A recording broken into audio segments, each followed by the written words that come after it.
Hey, it's Shane with GotRom.com. This video is about how to sit for meditation with perfect posture. And we don't want to sit with perfect posture to kind of feel proud about ourselves and feel superior. Perfect posture just means that you are in such an alignment that you don't have to use any muscular effort to maintain that posture. You're just fully supported by your skeletal structure.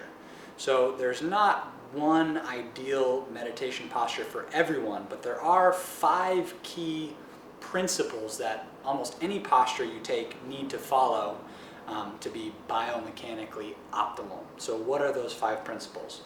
The first one is you can't be sitting with your feet kind of way out in front of you and your soles of your feet pointed that way. If you do that, things aren't supported well and you're eventually going to get some ache in your knee or some ache in the side of your foot.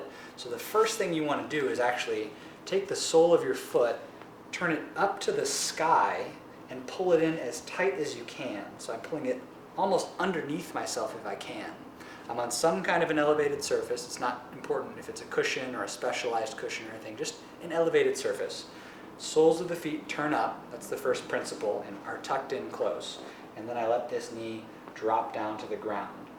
Then I take the other sole of the foot, turn it up to the sky, pull it in close, set it on top of that other ankle, and then let it fall just in front of that ankle. So my ankles are not stacked on top of one another, one is in front of the other, and they're turned sole up.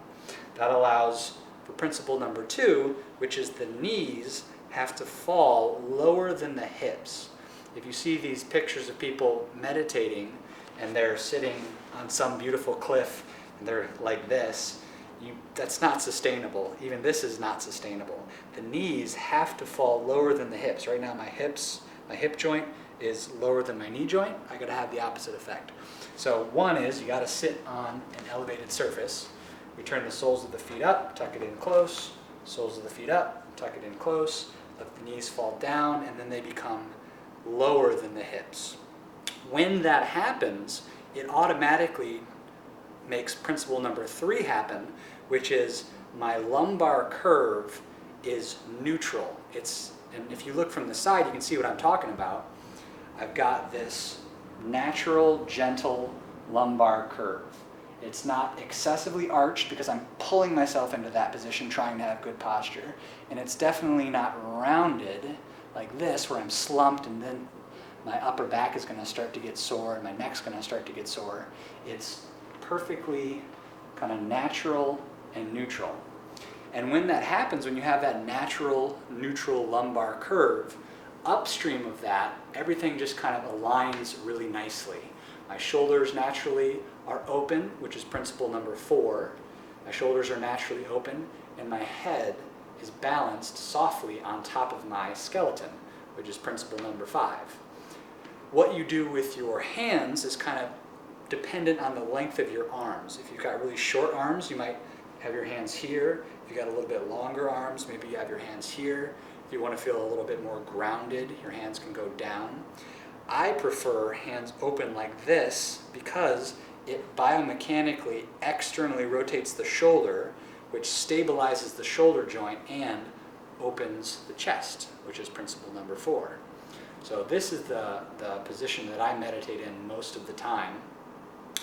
And I think that for the majority of people, this kind of one foot in front of the other, knees below hips, soft neutral lumbar curve, chest open, and head softly balanced is going to be the most sustainable position, and it requires the least muscular effort. I don't have to be holding any kind of a posture. I just relax and try to let go of all muscular effort, and I naturally stay in good posture. And you can sustain this for up to an hour or longer as you practice more and more.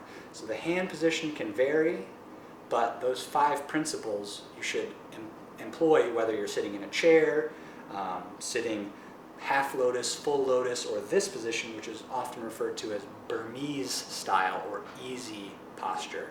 So remember those principles, see how it goes for your meditation practice, and enjoy. Yeah, be cool, be cool.